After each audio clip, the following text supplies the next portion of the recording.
ሲኖ ባሏ ሲደበድቧት ሁልጊዜ ስለሚደበድቧት ፊቷ ሁሉ በልዟል።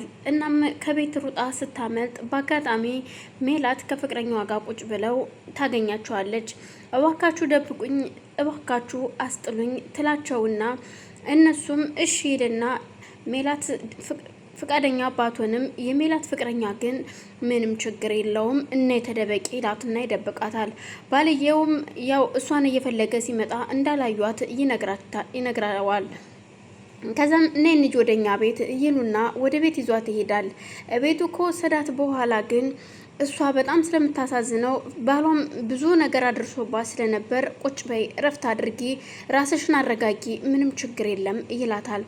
ሜላት ግን ፍቅረኛዬን ልትቀማኝ ነው፣ እንዴት ይቺ ሴት እዚህ ቤት ትቀመጣለች እያለች ቁም ስቅሉን እሱንም እሷንም መከራ ታሳያቸዋለች።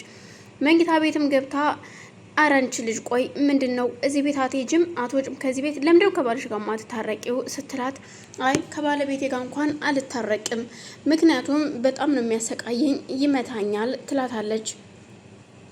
እሺ ታዲያውን እዚህ ምንድነው የምትሰሪው ስትል በአጋጣሚ ሜላት ከቤት ወጥታ ስትመጣ የሜላት ፍቅረኛና ሲኖ ቁጭ ብለው አብረው አቅፏት እያጽናናት ስለነበር ሜላትም በጣም ተናዳ ስለነበረ ሩጣ ስትመጣ ስታያቸው እናንተ ምን እያደረጋችሁ ነው ስትል ሁለቱም ደንግጠው ሲላቀቁ ሩጣ አንገቷን ትይዛታለች። አንገቷን ስትይዛት እሱም ዝም ብሎ እያያት ስለነበር ደንግጦ አረ ምንድነው ወይኔ ገደለችኝ እኮ የኔ ጌታ እባክህ አስጥለኝ ስትለው ጭራሽ የኔ ጌታ አልሽው እንዴ በማለት ሜላትም ሲኖን ድጋሚ በጥፊ ትመታታለች። እባክሽ ተኝ ቆይ አንቺ ምንድነው የምትይ ይልና እሱም ካስለቀቃት በኋላ ምን እያደረግሽ ነው ግን ቆይ ምንድነው እኔ እኮ እያጽናናኋት ነው እንጂ ሌላ ምንም የተደረገ እየተፈጠረ ነገር የለም ምን ሆነሽ ነው ግን እኔ እናንተ እኮ ፍቅረኛ ማሞች ነን ልንጋባ ትንሽ ጊዜ ነው የቀረን እንዴት በሌላ ሴት እኔን ትቀይረኛለህ ብላ ሜላትም ያልሆኑ ቃላቶችን ስትናገር እቺን ከየትም የመጣች ልቅምቃሚ በእኔ ትቀይረኝ ስትለው እባክሽ እንደዚህ አትበይ እንደውም ከፈለግሽ መቅረት ትችያለሽ የራስሽ ጉዳይ የሰው ልጅ እንደዚህ ሆኖ እኔን እነሱ ሷንተውና እኔ ጋና ማለቱ አይደብርም እንዴ አንቺ ቆይ ምን ሆነሽ ነው የከፈለግሽ ጥርግ በይ ይላታል። ሜላትም ከቤት ወጣ ስትሄድ በር ላይ ትሆንና እንዴ ቆይ ምን ሆኜ ነው ግን ሜላት ራስሽን አታረጋጊም እንዴ ሜላት ምን ሆነሻል ሲል ስትል ራሷን ትጠይቃለች። ስለዚህ የፈለገ ነገር ቢሆንም ባልፈልግም እንኳን ለማስመሰል ተመልሼ ሄጄ ይቅርታ መጠየቅ አለብኝ እሷንም እሱንም ከዛ ውዱ ፍቅረኛዬን ምሳ ጋብዘዋለሁ አብረን እንሄዳለን እሷን ቤት ጥለን እንሄዳለን ስትል ብቻዋን ታስባለች።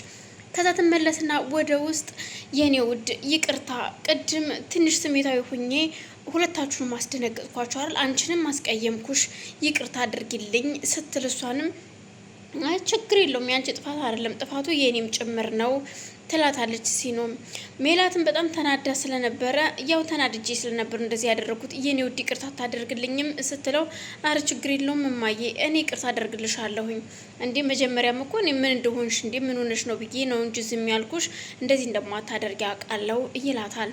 በቃ እሺ ስትል በቃ እኔ ወደ መኝታ ቤት ልሂድና ትንሽ ረፍት ላድርግ ብላ ሲኖም ወደ ክፍሏ ትሄዳለች። እናም ሜላት ከፍቅረኛዋ ጋር ቁጭ ብላ የኔ ውድ ዛሬ እስኪ እኔ ምሳ ልጋብዝ ስትለው ደስ ይለኛል ብትጋብዥኝ እንዴ ተገኝቶ ነው ሲላት እኮ በቃ እሺ ልጋብዝህ እንሂድ ልብስን ቀይርና ትለዋለች። አይ እኔ ብቻ ሳልሆን ሲኖም መሄድ አለባት እኔ ብቻ አይደለም መሄድ አለብን እኔና አንቺ ብቻ ሳይሆን ምክንያቱም እሷም እንግዳ ነች እንዴት ባዶ ቤት ጥለናት እንሄዳለን ይላታል። እሷ ደግሞ ፍቃደኛ አይደለችም ማግኘት የፈለገችው ፍቅረኛዋ ብቻዋን ነው። ስለዚህ እሷም አብራኝ ከሄደች ጊዜን ትሻማብኛለች ከአንተ ጋር ብቻዬን መሆን ነው የምፈልገው እሷ ቤት ትጠብቀን ስትለው አይ በፍጹም እሷም አብራ መሄድ አለባት ስለዚህ ቆይ እስኪ ልንገራት ደግሞ ለጊዜው ልብስ ስለሌላት ካንቻ አንዱን ልብስ እሰጣታለሁ ሲል ያው ላለማጣት ስትል ፍቅረኛዋን እሺ ትላለች። እሱም ወስዶ ለሴኖ ይህንን ቀሚስ ልበሽና አብረን ምሳ ሄደን እንበላለን ሰናይት ልትጋብዘን ነው ሜላት ምሳ ልትጋብዘን ስለሆነ ይላታል። እሷም አይ እኔ ግን ባሌር ደስ ይለኛል ስትለው በፍጹም አንቺማ ብቻሽን እዚህ አትቀመጭም አብረን እንሄዳለን እባክሽን ግን ደግሞ እሷም አስጠንቅቃት ነበረ እኛም ምሳ ልጋብዘው ልሄድ ነው ፍቅረኛዬን፣ አንቺ ግን ከዚህ ቤት ነው መቀመጥ ያለብሽ፣ አብረሽ መሄድ የለብሽም ብላ አስጨንቃት ስለነበረ እሷም ፈርታ ስለነበር አይ ብትለው እሱም ደግሞ በፍጹም አንቺ ካልሄድሽ ደግሞ አልሄድም ይልና ቀሚሱን ሰጥቷት ለባብሽና ጨርሰሽ ስጨርሽ ውጪ ይላታል። ከዛም ምሽትልና ቀሚሱን ተቀብላ እሱም ወደ ፍቅረኛው ጋር ይሄዳል። ሜላትም እሺ ምን አለችህ ስትለው ያው እስኪ እንግዲህ ላስብበት ብላሽ፣ ግን ደግሞ ባዶ ቤት ጥሎ መሄዱ በጣም ይከብዳል። የምትሄድ አይመስለኝም። ሀሳቧን ካልቀየረች እኔም ራሱ መሄድ አይመስለኝም። እስኪ እናየዋለን ይላታል። እሷም ሀሳቧን ቀይራ ስለነበር ሲኖ ቀሚሱን ለብሳ እየጠበቀቻቸው ነበረ። በጣም ትናደድና ሜላት ነይ ሽቶ ልቀባሽ ብላ ወደ መኝታ ቤት ትወስዳታለች። መኝታ ቤት ከገባች በኋላ ግን ሌላ ነበረ። በጥፊ ስትመታት አንቺ ጭራሽ ምሳ ልትጋበሽ ልትሄጅ ነው ትላታለች።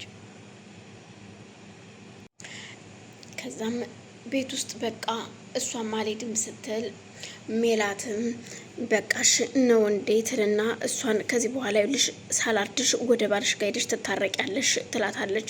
በፍጹም ባሌ ጋር አልሄድም፣ ግን ደግሞ 1-2 ቀን ጊዜ ስጭኝና የምሄድበትን ቦታ አመቻችቼ እሄድልሻለሁ ስትላት በፍጹም በ2 ቀን ስለማትሄጅ አላምንም፣ የባልሽ ቤት የት አካባቢ ነው ትላት። እዚህ አካባቢ ነው፣ እኔ ቤት መውጣት አልፈልግም ትላታለች።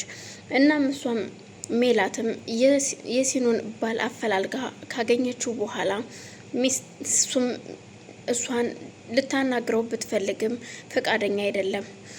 ቆይ ሚስትህን የት እንዳለች ማወቅ አትፈልግም ስትለው ዘወሪልና ምን?